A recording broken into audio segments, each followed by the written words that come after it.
one comment on the kind of racial and ethnic composition of cannabis dispensaries. I live here in San Francisco, and I know the dispensaries, and I know who's going to them. What I, again, mentioned tonight, my own resident sociologist son, Johnny, I said, you know, I've noticed that the diversity in the dispensaries is really remarkable. And he says, Mom, are you kidding? He says, you know, the people who are being picked up by the cops are largely black and brown people. He says, you would have to be crazy in San Francisco not to get a card. It's like, it's what is between you and jail. And the other, you know, kind of observation that I've heard people make about the clubs, aside from that, is, you know, people in the club, this is from the other side, they look so healthy. They look healthy. My response to that is, all right, so they don't, obviously, they don't need medicine. They don't need medical marijuana. You say, yeah, well, you know, if you stood outside of a 24-hour fitness and you saw people coming out, and you say, you know, they look really good. They don't need to be going in there. Yeah, okay. Nikki? I'm very curious about the Upfront program, and I'd like to know more about it. How is it structured? Do you have curriculum materials? And if people do have serious problems, is there some kind of intervention? Or what's going on with that program? It sounds interesting. Well, thanks for asking. And just briefly, I mean, it is structured. We do have a curriculum that we've created in collaboration with the students. And there's many components to it. But, you know, really our whole philosophy is really just creating environments where students can safely talk about what the deal is. And we do interventions. Sometimes, although it's kind of difficult. It's difficult for any number of reasons, not the least of which is that here in Oakland, and I think maybe probably across most of the United States, there is very little culturally appropriate, youth-friendly residential treatment available.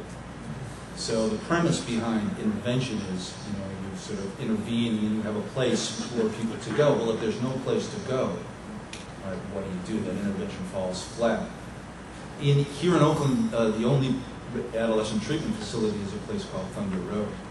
Thunder Road operates from sort of a modified therapeutic community model, which is still based in attack therapy.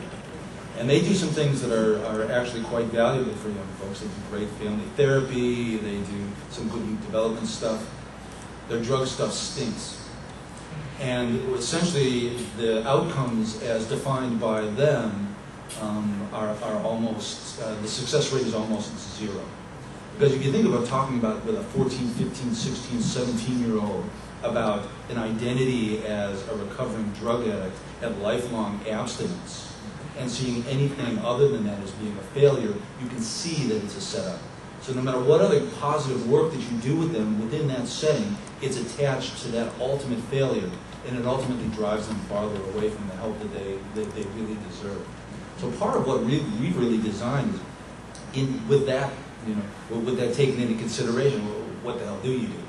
You know, and really what we attempt to do is we attempted to create sort of peer support networks with people who are users, non-users, what have you, where they can continue to seek the support of each other. And if you think about high school, I mean, my high school career was pretty short, but I still tried to take, and I still have friends from high school, right? We attempt to sort of use that as a basis to create these relationships and add this piece to the relationship, right? You got the language, you got the understanding, so that once people leave high school and go on to college or go on to whatever, they can still have a conversation about it.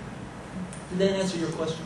Well, I wanted to know, is it like a group therapy? Is it something that people come, a support group? Is it something that voluntary, is it meets weekly, or how is it?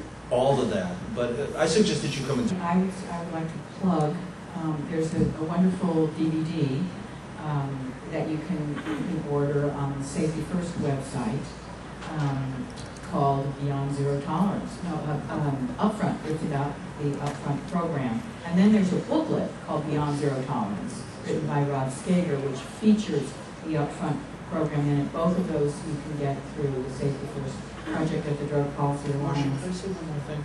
To just speak to the gentleman who spoke before that, I think that point is really good. When we work with students, that is exactly the first conversation that we have, is an attempt to sort of unlearn those assumptions about drug use and addiction that even the users have. And the way we do that is we do that by sort of removing the regular drugs as being the substance of use and substituting sugar. And we begin to have the conversation with all students about sugar. All students have a relationship with sugar. Those relationships are all different. They all understand it. They've been to the parties where sugar was there. Right? And then we flip a little and we say, and imagine that I had a magic wand and sugar was now illegal. And then we talk about that. And that is an easy way to sort of illustrate all the points that you were bringing up. My comment, I guess, is for Dale. You brought up about the mental effects, the uplifting sort of spiritual or religious context that many people have. And it doesn't get talked about that much, I guess, in public. And I wonder, is there more that we should be talking about that and talking about the First Amendment, the Religious Freedom Restoration Act and all of that in that context? Or is that something that's better to... I don't know. The courts haven't been totally kind to that kind of approach. I sort of think marijuana isn't going to be legal. I kind of think marijuana isn't going to be legal until there's increased demand for marijuana, actually. And so probably that will involve exactly what you're talking about at that time. But the medical use has really expanded. I think potentially as much as 25% of the users could be medical users under the California standard. So it's really quite broad already as far as that goes. But the right to use drugs is just not something valued by Americans right now. They think of tobacco, and they think of the whole drug war that just went down, and they think of all of the pharmaceuticals, the Vioxx and things like that have all turned a cropper as well. And drugs have a bad rap at the moment, and people are more afraid of them than they value the ability to make their own choices. I think that's a fundamental problem. I guess my comment was more toward should we be discussing that aspect of it more? I think we need to come out of the closet. That's what I think we need to do.